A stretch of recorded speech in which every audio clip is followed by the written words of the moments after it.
nós temos falado sobre arrependimento.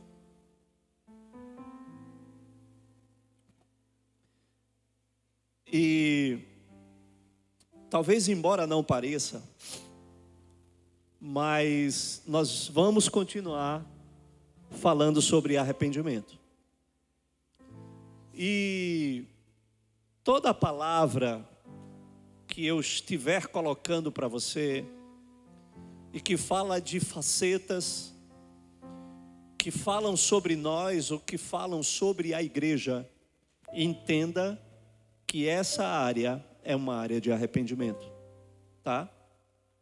Porque nós vamos estar falando aqui de algo muito interessante, e que tem a ver conosco, e tem a ver com a igreja, e tem a ver com áreas que nós precisamos nos arrepender. Mas é uma história real que aconteceu, e que nós vamos trazer uma linda abordagem sobre isso. E eu tenho certeza que Deus estará mexendo com você essa noite. Amém? Amém? Você recebe isso? Você está pronto? Pergunte para a pessoa que está do seu lado: você está pronto? Então vamos lá. Atos capítulo 3, a partir do verso 1. A versão da Bíblia que vocês colocaram aí nos dízimos não é a que eu uso, hein? Tava uma versão aí meio estranha. Bota aí a que eu uso, que é da Ara, tá? No nome de Jesus. Atos capítulo 3, verso 1. Vamos lá, vamos ler.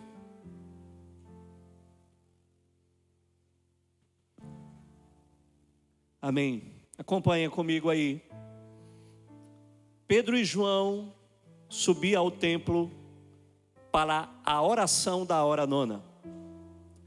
Era levado um homem coxo, de nascença, o qual punham diariamente à porta do templo chamada Formosa, para pedir esmola aos que entravam.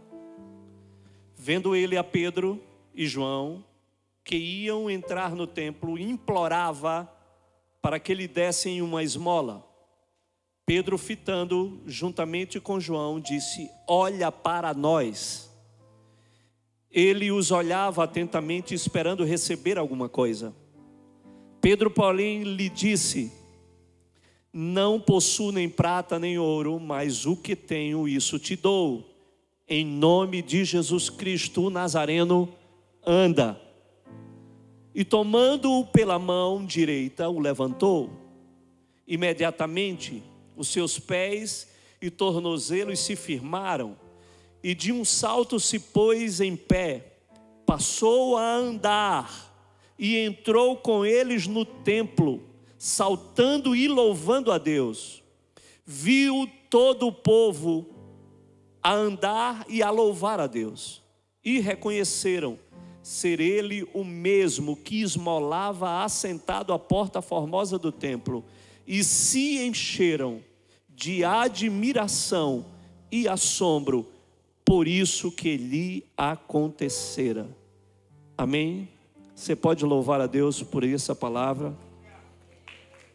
Glória a Deus por isso.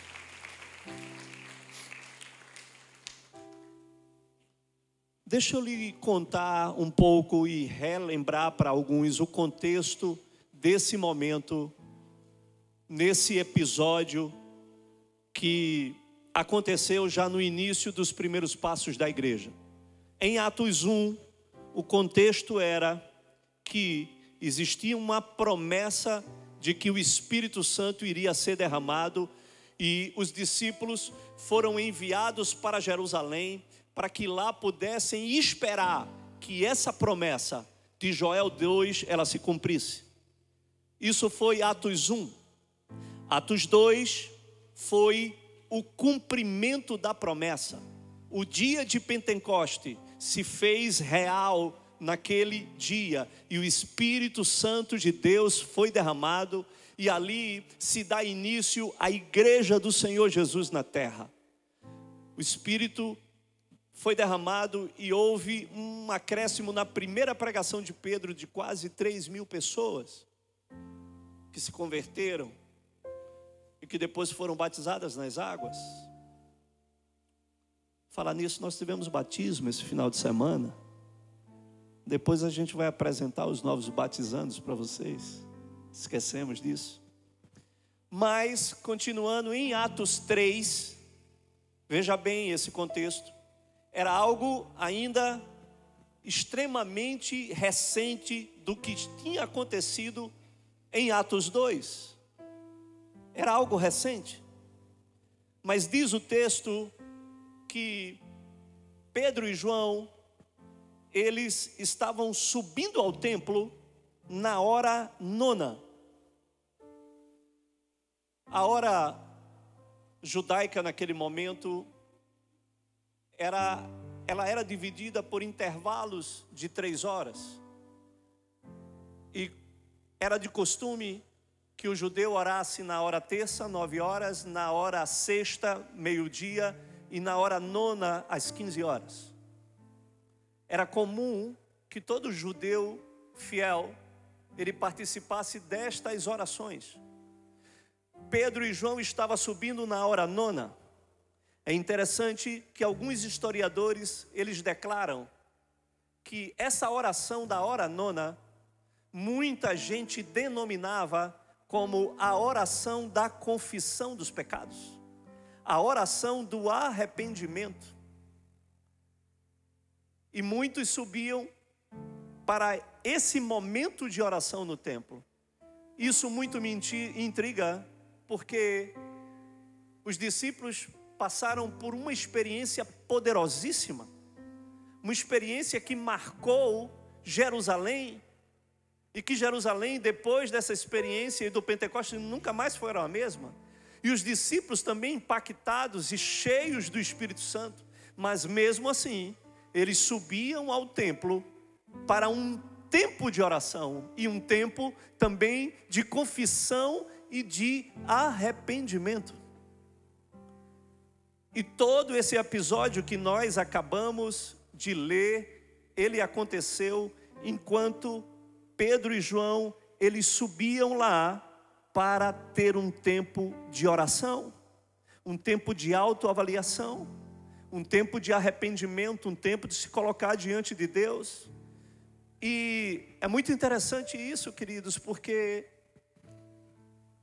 muitas vezes nós achamos que o fato de termos experiências com o Senhor, de derramar do Espírito Santo de Deus, nos isenta dessa condição de nós continuarmos buscando ao Senhor.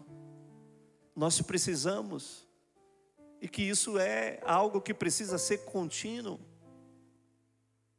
essa necessidade de nós estarmos quebrando completamente os vazamentos, tapando os vazamentos que muitas vezes nos impedem de permanecer, não só na presença, mas de permanecer cheios do Espírito, para que isso possa ser algo natural na nossa realidade e nosso contexto de vida. Enfim, Pedro e João vão lá, e diz o texto que todos os dias, diga todos os dias, diga todos os dias, todos os dias se carregavam um aleijado, um coxo, e colocavam ele na entrada de uma porta chamada Formosa. Era uma porta importante, era uma porta que tinha um acabamento e tinha um brilho especial nessa porta do templo. Era uma porta onde todos gostavam de adentrar sobre essa porta. E diz a história que isso aconteceu por quase 40 anos. Aquele homem era levado porque não podia andar, e ali ele era deixado diante daquela porta. E aquele homem, pela sua deficiência, ele não conseguia trabalhar, ele não conseguia desenvolver algum tipo de atividade produtiva, e por isso dependia da generosidade das pessoas que davam ali para ele algumas esmolas, algumas ofertas, né? E ele entendia que aquele lugar talvez seja o lugar mais propício para isso, porque talvez no seu racional, as pessoas que iam ao templo para orar eram pessoas mais sensíveis a poder dar algum tipo de esmola ou algum tipo de oferta. Ele entendia assim, e com tudo isso, a tradição judaica, ela declarava que pessoas que nasciam, porque ele era coxo de nascença, as pessoas que nasciam com algum tipo de deficiência dessa, se entendia que talvez era algum tipo de maldição na família, e ele tinha recaído sobre ele essa maldição. Ele era considerado como um amaldiçoado pelaquela situação. Ele era considerado uma escória da sociedade, um homem que estava mendigando esmola. E com certeza isso trouxe muitas feridas ao coração daquele homem, trouxe muitos complexos, muito sofrimento, muito trauma. Ele carregava durante todos esses anos. E o interessante é que, imagine você, que esse homem todos os dias, diga todos os dias, ele era levado e era colocado naquela porta. Imagine que aquele homem, todos os dias, ele escutava o culto,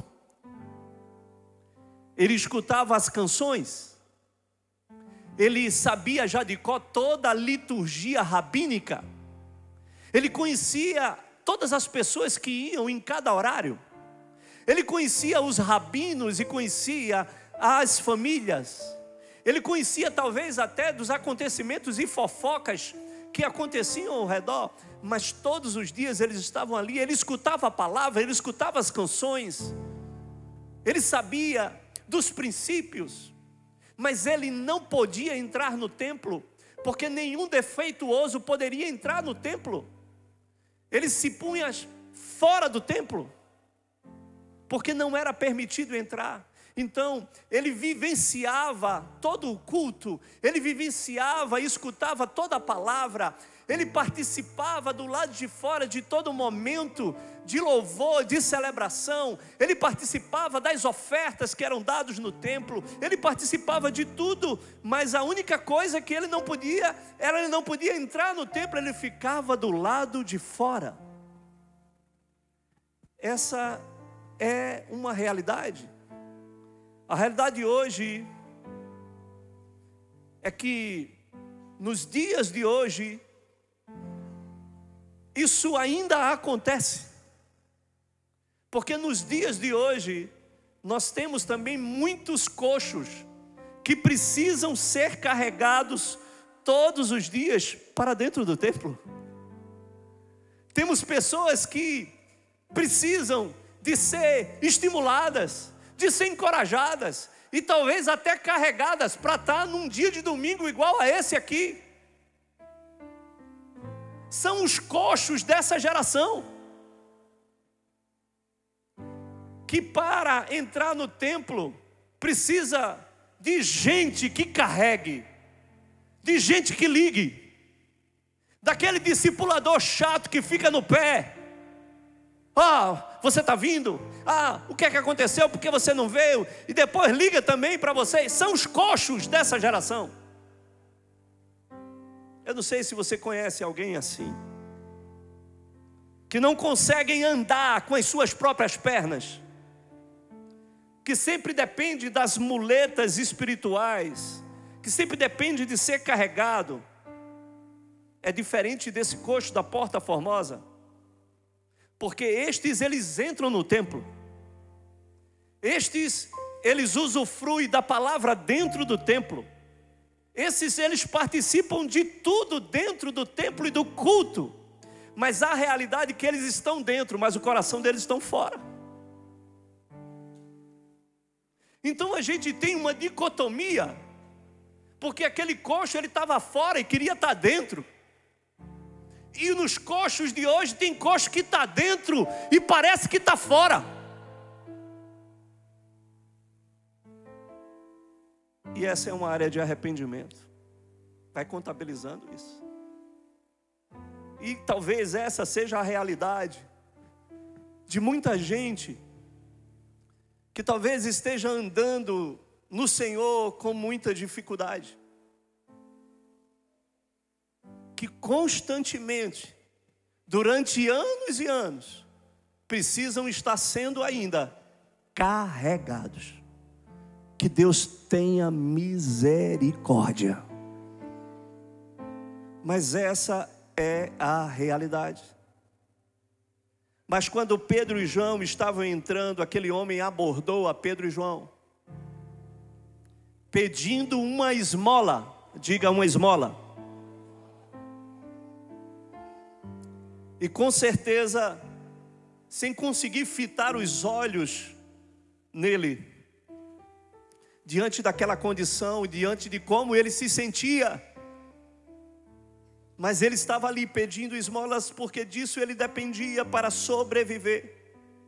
E naquele momento, Pedro e João olha para aquele homem. E Pedro chega e diz: ei, escuta isso. Pedro e João chegam e diz: ei, olha para nós. Olha para nós. Por certo, aquele homem tinha dificuldade de olhar nos olhos das pessoas que ali estavam. Ele pedia, insistia, esmolava, mas ele tinha dificuldade. A sua condição, o seu constrangimento, a discriminação muitas vezes com que as pessoas olhavam, fazia com que aquele homem não conseguisse olhar nos olhos. Mas Pedro e João chegam para ele e dizem: olha para nós.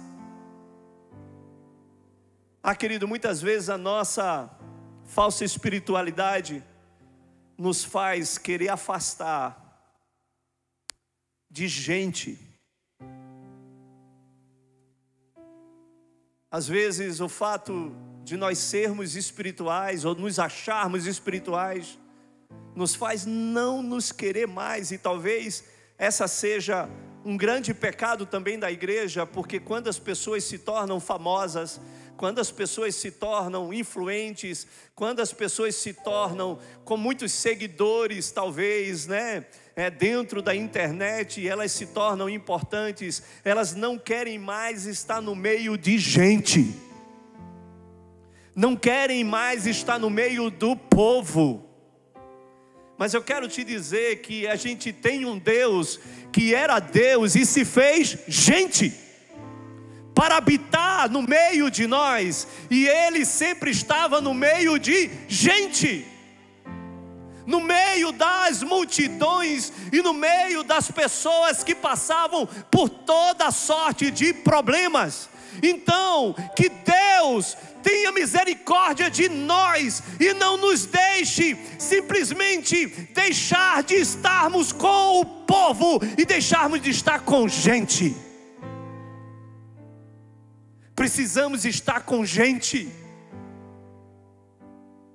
Precisamos estar com o povo. Nós precisamos estar tendo acesso àqueles que são totalmente desfavorecidos, os pecadores.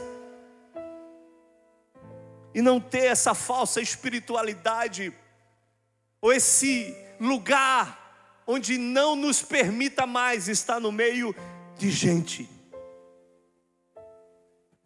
E Pedro e João disse: olha para nós. Olha para nós.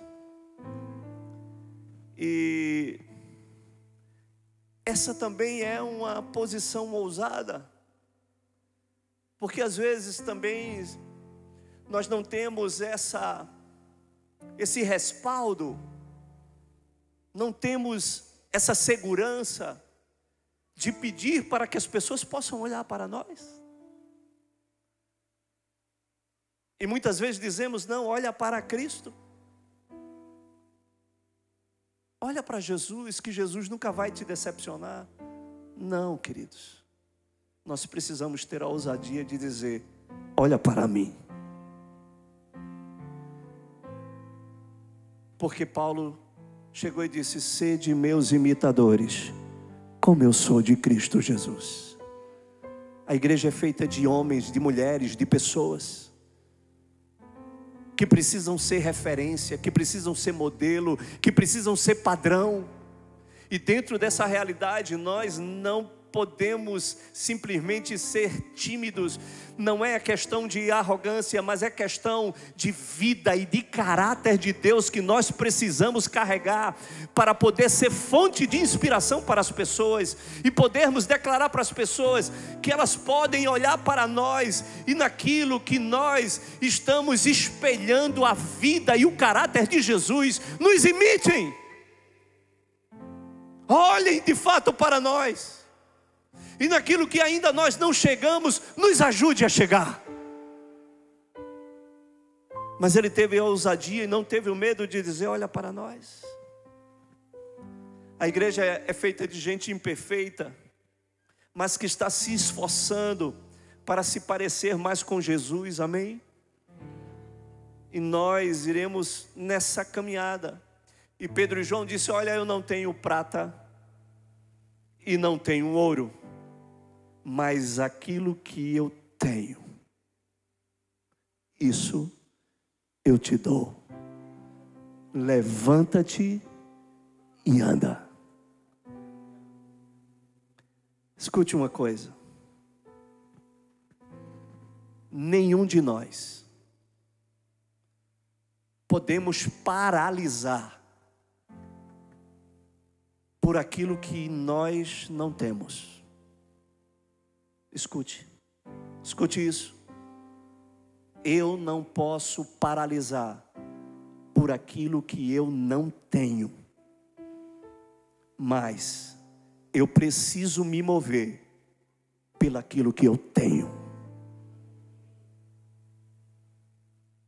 Saia das suas desculpas, saia das suas justificativas, que você não faz porque você não tem. Faça com o que você tem.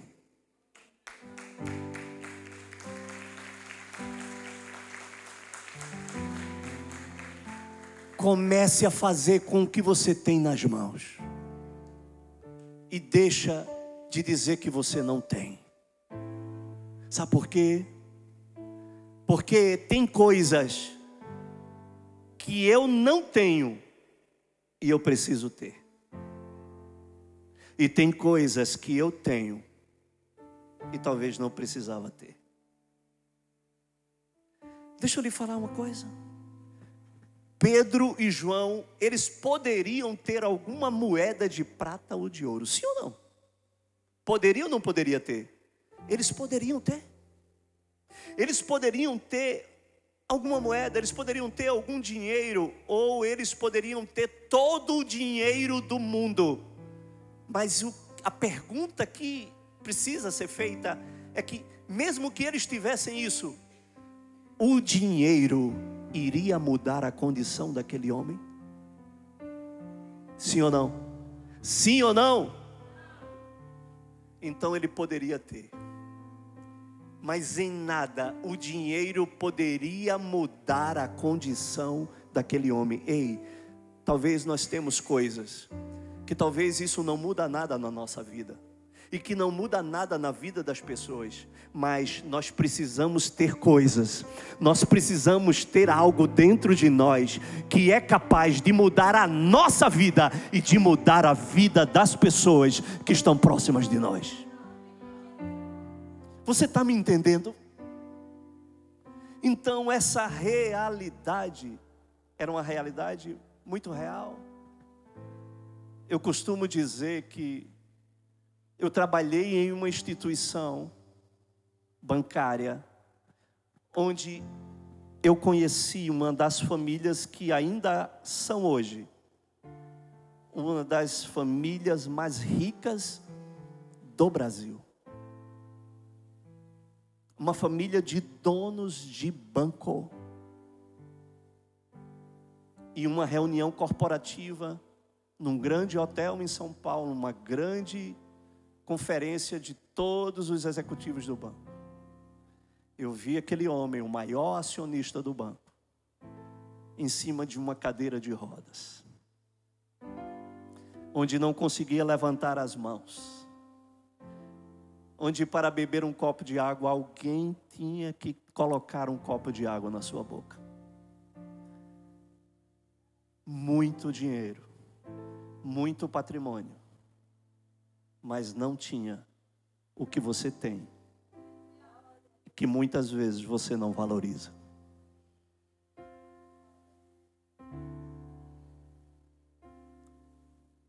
Talvez nós temos coisas que nós não precisamos ter e deixamos de ter coisas que precisávamos ter.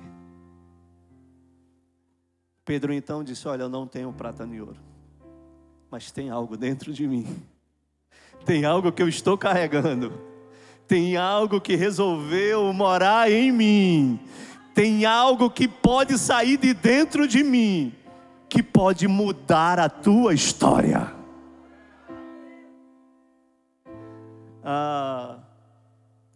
Eu me lembro de uma história que fala sobre uma visita de Tomás de Aquino ao Vaticano. Na época que o Papa era o Papa Inocêncio. E depois de Tomás de Aquino esperar horas em horas de ser atendido por esse Papa, quando ele, depois de esperar muito tempo, ele é recebido pelo Papa. E ele não conseguiu falar nada com o Papa, porque o Papa pegou ele para fazer um tour no Vaticano.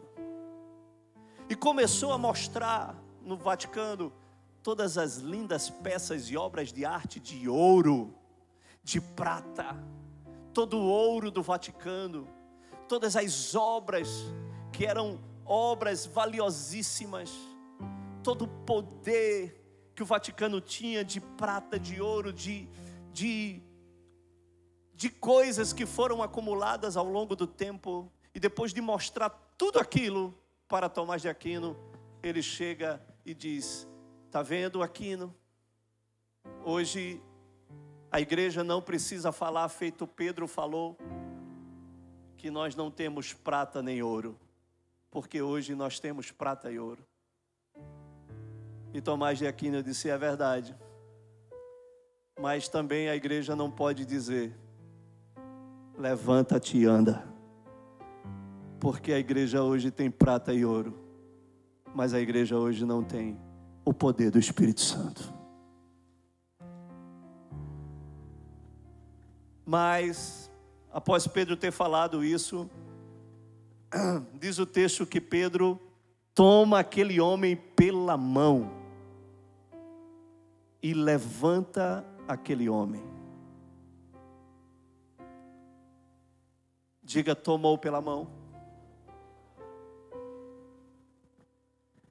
Irmãos, isso é muito importante. Como igreja, nós precisamos estender a mão. Às vezes nós somos muito bons de discurso, somos muito bons nas palavras, mas somos muito ruins de estender a mão. Aquele que precisa de uma mão para ser estendida. Nós ainda precisaremos estender muito as mãos para levantar os coxos, para levantar aqueles que ainda estão com dificuldade de caminhar e de andar. Jesus sempre estendeu a mão. Pedro bem sabia disso, sim ou não? Pedro viu Jesus estendendo a mão várias vezes, inclusive estendeu a mão para ele, porque quando ele estava para afundar no mar bravio, quando Jesus estava para andar sobre o mar, e quando ele estava para afundar, ele pede socorro e o Senhor estende a mão e livra ele, porque Jesus sempre está estendendo a sua mão. E nós, como igreja, precisamos talvez falar menos, estender mais as nossas mãos. E foi o que aquele homem fez. Foi o que Pedro fez, e Pedro levanta aquele homem. Entenda uma coisa. Aquele homem levantou. E aquele homem se pôs de pé.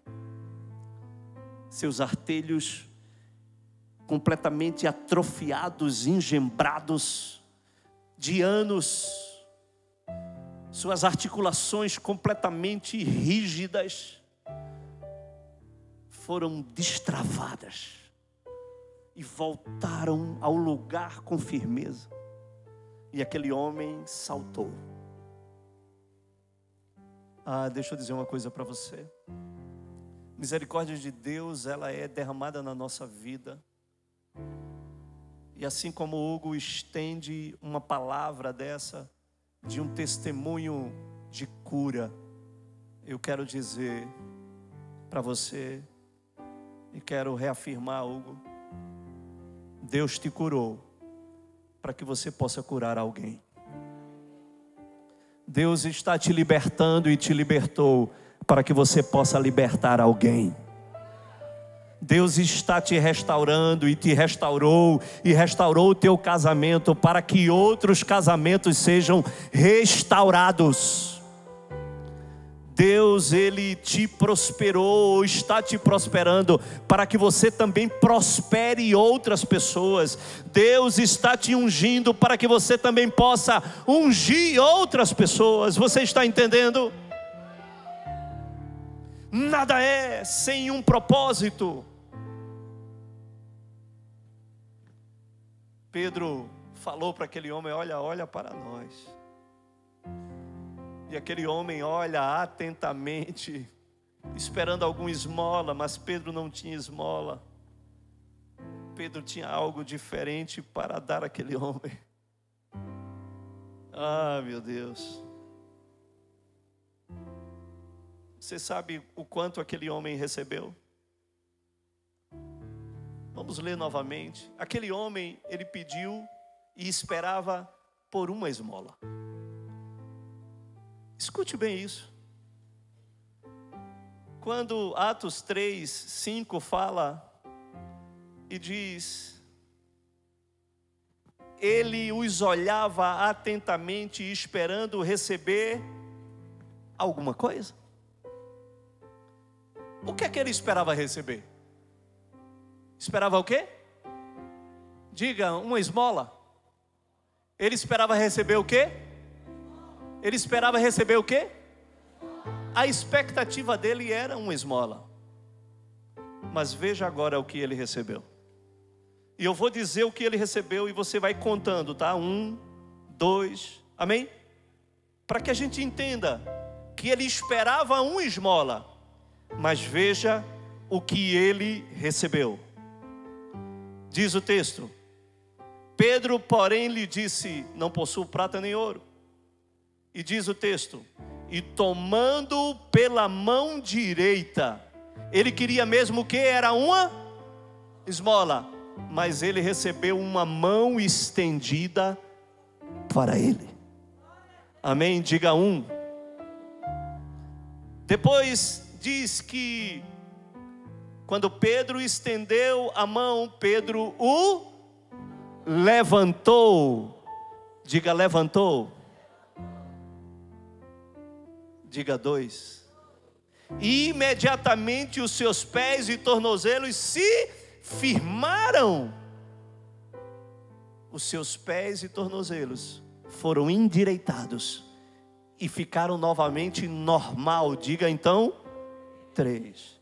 E de um salto ele se pôs de pé. Ele ficou de pé. Ele saltou, ele ficou tão firme nos seus artelhos, que depois dele se sentir firme nos artelhos, ele saltou e ficou de... Então diga número. E depois disso, depois dele ficar de pé, diz o texto, ele passou a andar. Diga que número. E depois que ele passou a andar, ele entrou no número. E depois dele entrar no templo, ele saltava louvando a Deus. Ele só queria uma esmola. Ei, ele só queria uma esmola e recebeu infinitamente mais daquilo que ele imaginava receber. Ei, nós estamos diante de um Deus que é poderoso para ir muito mais além das nossas expectativas. Você está entendendo?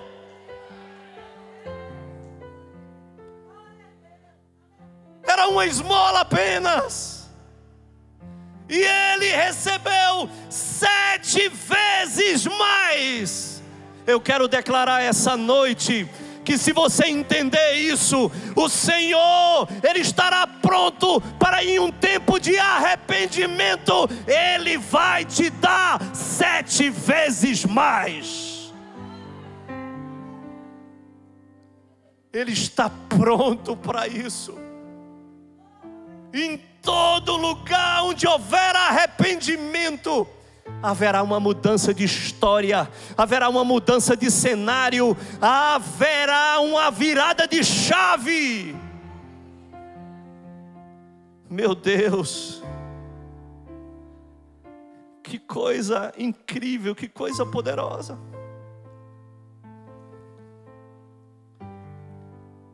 E você sabe de uma coisa? O verso 9 diz o seguinte: viu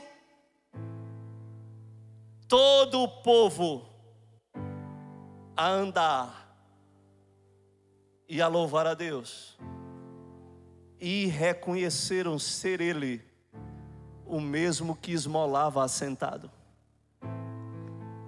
à porta formosa do templo, e se encheram de admiração e assombro com aquilo que acontecera. Olha para mim. Você talvez esteja vivendo uma situação difícil, humilhante, vergonhosa, onde você se constrange. Mas eu quero te dizer, Deus vai fazer uma virada de chave na sua vida. Deus vai mudar esse contexto e esse cenário. E quando isso acontecer, todos irão ver, todos irão testemunhar, todos irão ficar admirados pelo aquilo que o Senhor fez. E ninguém deixará de testemunhar que a boa mão do Senhor foi derramada sobre a sua vida para mudar a sua história. Todos viram, todos reconheceram. Eu estou aqui para te dizer: olha, o Senhor vai mudar a tua sorte, o Senhor vai mudar a tua história, e as pessoas irão levantar um testemunho favorável, e irão se admirar e dizer: olha o que o Senhor fez. Olha o que o Senhor fez. Eu já tenho visto aqui o que o Senhor fez. Eu já tenho presenciado muitas coisas que o Senhor tem feito. Eu já tenho visto na vida de muitos aqui a boa mão do Senhor, a mudança. Eu tenho visto a virada. Eu tenho visto que a bondade, a fidelidade, a misericórdia do Senhor tem se revelado sobre a sua vida. Quantas vidas aqui não mudaram o cenário, não mudaram o contexto? É a boa mão do Senhor, é a graça e a misericórdia desse Deus que tirou você de uma posição de coxo, de manco, de aleijado, para que todos possam ver a sua nova história hoje.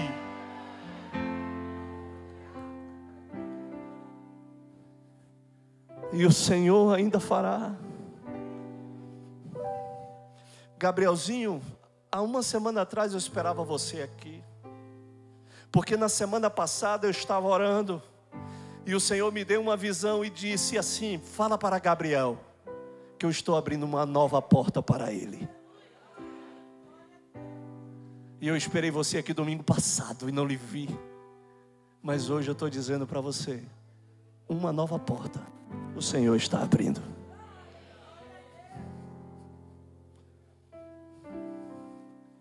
Olha, e diz o texto, apegando-se ele a Pedro e a João. Diante daquela situação, aquele homem não queria largar mais a Pedro e João. E todo o povo correu atônito para junto deles, num pórtico chamado Salomão. Diga, no pórtico de Salomão.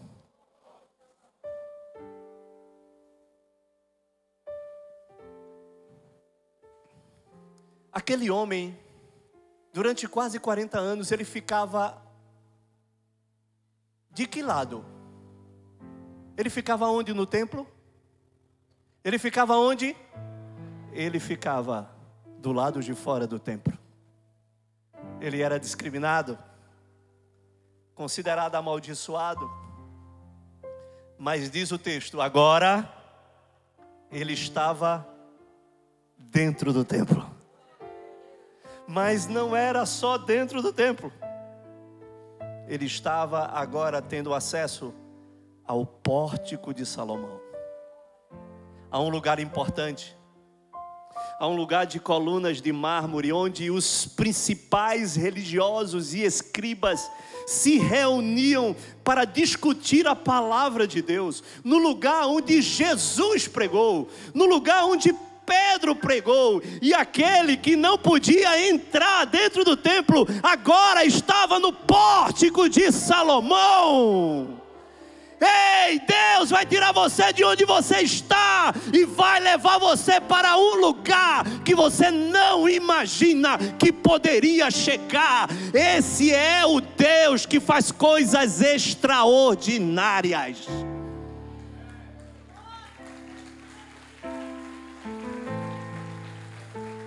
Eu não sei onde é que você está, mas eu sei aonde você pode chegar. Eu sei aonde Ele pode te levar. Se houver arrependimento, se houver quebrantamento, se houver humilhação diante de Deus. Aquele homem não podia entrar, mas agora ele estava junto com os poderosos no pórtico de Salomão. Meu Deus, só Deus para fazer isso. E você sabe o que acontece? Aquelas pessoas estavam maravilhadas, sem acreditar naquilo. Então Pedro falou, disse, por que vocês estão olhando para nós dessa maneira? Por que vocês estão olhando para nós? Como se de nós tivesse saído algum poder. Olha, nada disso tem a ver conosco. Isso tem a ver com Jesus Cristo Nazareno. Irmãos, deixa eu falar uma coisa para você.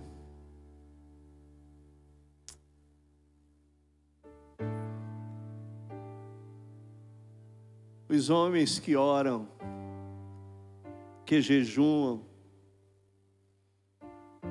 não é porque querem ser super santos.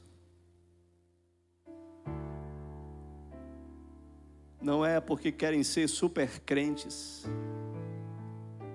Não é porque querem ser melhores ou maiores. Não. Até mesmo porque todo aquele homem que ora é porque sabe que ele precisa orar, porque ele reconhece que ele depende de Deus. Não oramos para ser superiores.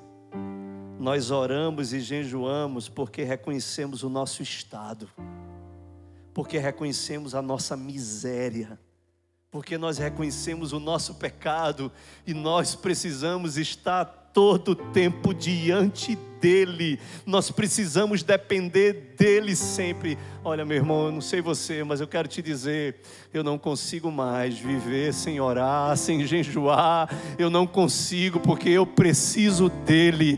A minha condição necessita dEle.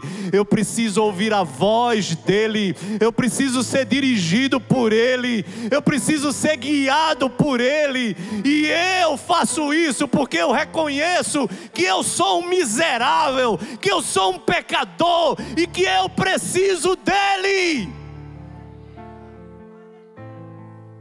Eu sei quem eu sou, meu irmão, e eu sei o quanto eu preciso dEle, do Espírito Santo.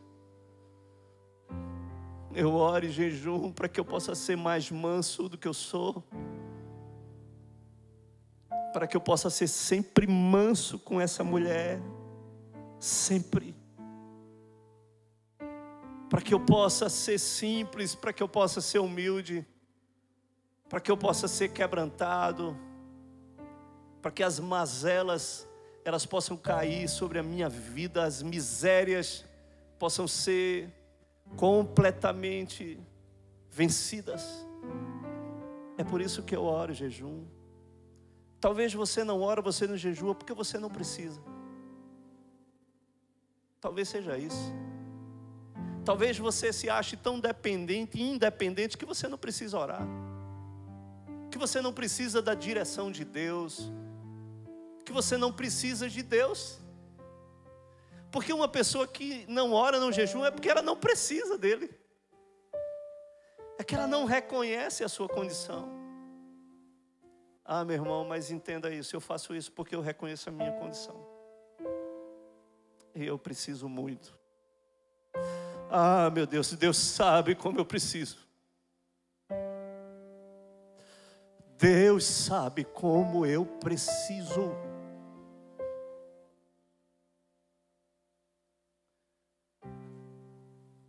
Que você possa sair dessa sua condição de achar que você não precisa.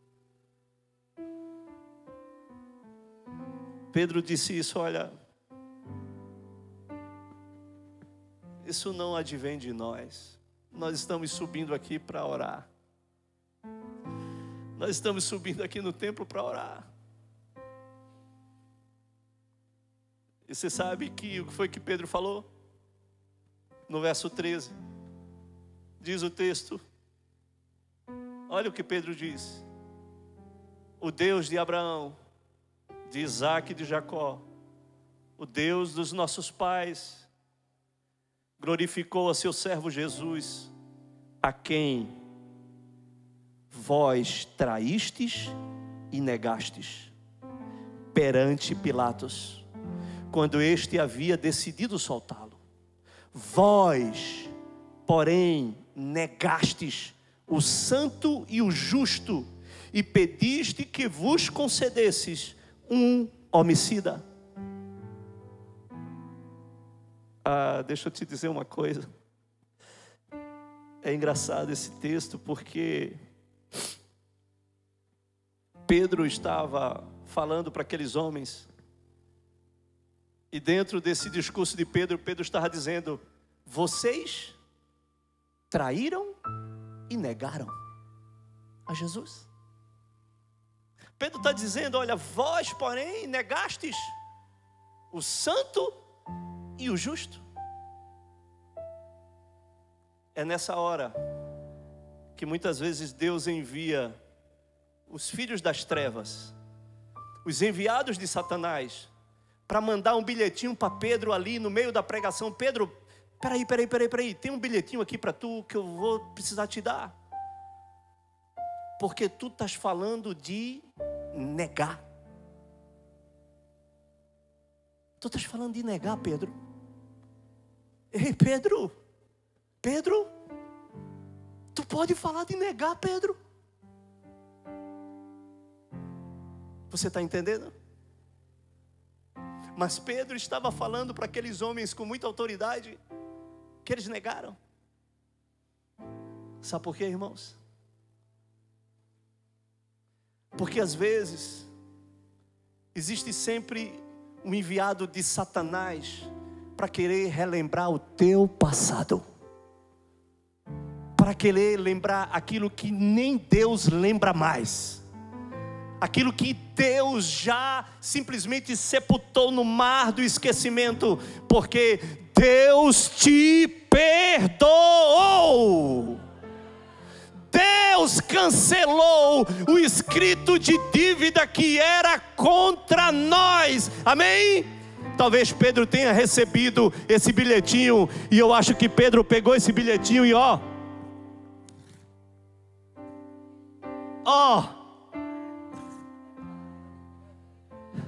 eu quero que essa noite você rasgue também esse escrito que o Senhor disse que já pagou. Ele disse que Ele já pagou essa dívida, e hoje você precisa se sentir perdoado. Ei, olha aqui para mim, eu só estou aqui porque eu também fui um Pedro. Eu também fiz coisas que simplesmente poderiam me tornar indigno de estar aqui, mas eu quero lhe dizer, eu fui perdoado. Eu me sinto perdoado, e hoje eu posso falar essa palavra, porque a condição que o Senhor me colocou hoje me dá o direito, o respaldo de declarar que dessa mesma maneira o Senhor vai fazer na sua vida.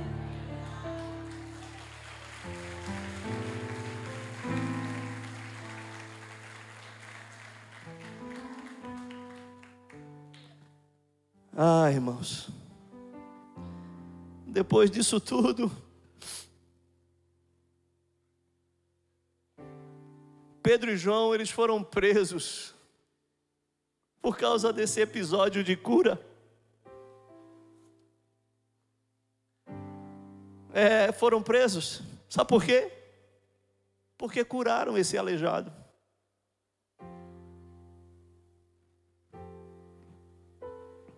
Atos 4 fala sobre isso. E eles passaram uma noite presos. No outro dia eles foram levados para os religiosos da época, e lá está escrito lá: em nome de quem vocês curaram esse aleijado? E Pedro disse: espera aí, eu não estou entendendo. Vocês estão questionando em nome de quem esse homem foi curado. Nós fizemos uma boa ação, mas nós curamos em nome de Jesus Cristo Nazareno, a quem vocês mataram, a quem vocês negaram, a quem vocês não reconheceram. Foi em nome dele.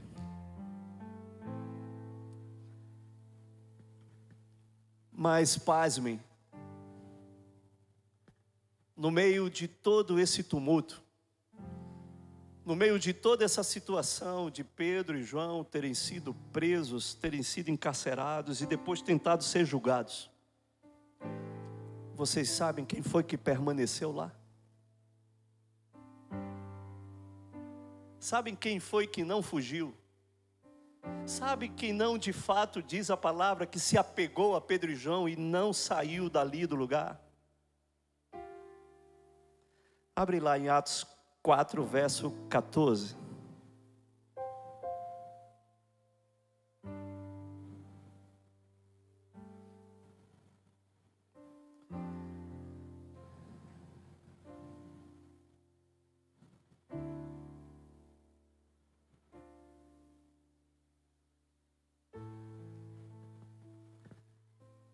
Olha quem estava lá.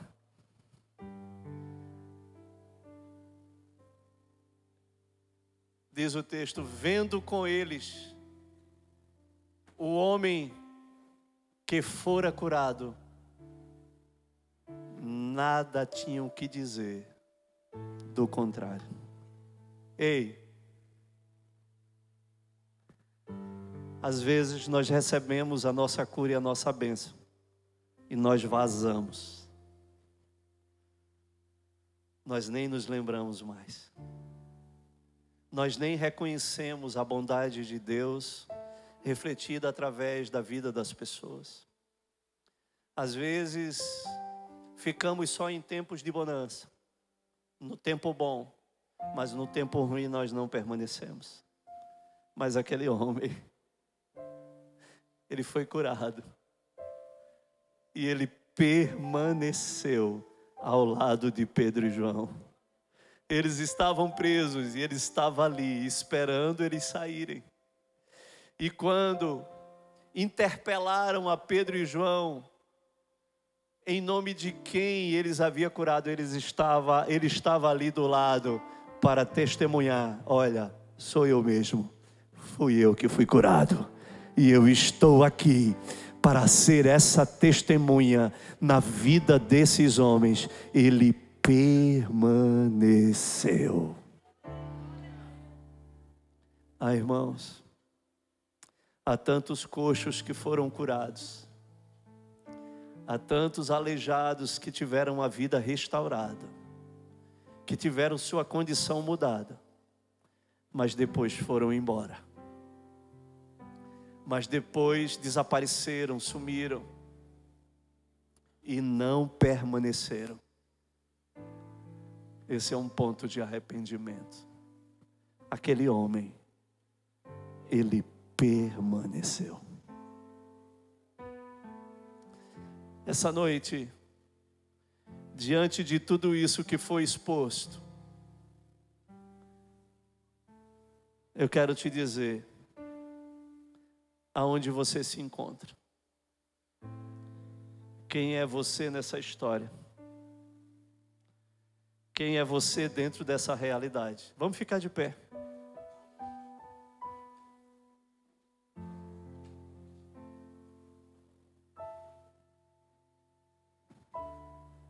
Quem é você? Como você se sente? Que coxo é você? Será que você não se cansa de ser carregado? Será que sempre alguém tem que te carregar? Será que sempre a tua esposa tem que te carregar? Será que sempre, talvez até os teus filhos estão tentando te carregar? Para que você possa entrar no templo e contemplar aquilo que Deus quer fazer e quer realizar. Muitos estão lá de fora do templo e querem entrar.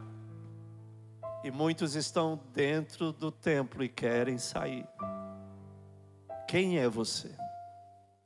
Qual coxo é você? Mas eu quero te dizer uma coisa.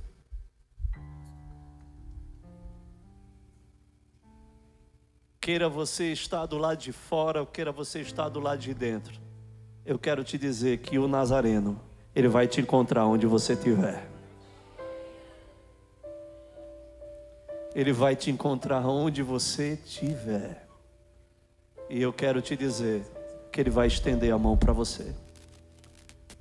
Ele vai endireitar os teus artelhos, vai te pôr de pé novamente. Vai te firmar novamente. Vai te dar forças para que você possa saltar. Vai te dar forças para que você possa andar e caminhar novamente. E o desejo é que você caminhe na direção certa. Aquele homem, ele poderia correr para o lado de fora. Sim ou não? Ele poderia correr para o lado de fora. Ele poderia correr para ver a sua família e para dizer: olha, eu era aleijado e agora eu estou bom. Eu era coxo, eu esmolava e agora eu fui curado. Não, a primeira coisa que ele fez, ele entrou para o lugar certo. Ele entrou para dentro do templo. E ele começou a louvar o nome do Senhor.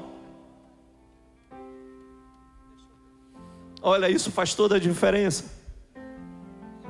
Isso faz toda a diferença. Isso pode mudar tudo. Isso pode mudar tudo na sua vida. E aquele homem foi colocado numa posição que ele nunca imaginava estar. No pórtico de Salomão. 40 anos do lado de fora. e depois, se sentindo uma pessoa digna, uma pessoa esquecida, alguém deu crédito para ela. Uma pessoa marginalizada, alguém acreditou nela. Uma pessoa que se sentia um coitado e talvez pudesse receber algumas moedas, iria continuar como um coitado, mas ele recebeu algo muito além do que uma moeda. Ele queria apenas uma moeda, ele recebeu 7 vezes mais. Olha, eu estou aqui essa noite para dizer a você que Deus quer mudar esse histórico hoje. Ele pode fazer isso. Então, somente, irmãos, existir um mínimo de arrependimento no nosso coração e de um entendimento de mudança que nós precisamos. Como igreja, vamos estender as mãos. Como igreja, vamos olhar nos olhos. Como igreja, vamos levantar aquele que está prostrado. Como igreja, vamos colocar de pé aquele que não consegue se levantar. Como igreja, vamos levar eles para o templo.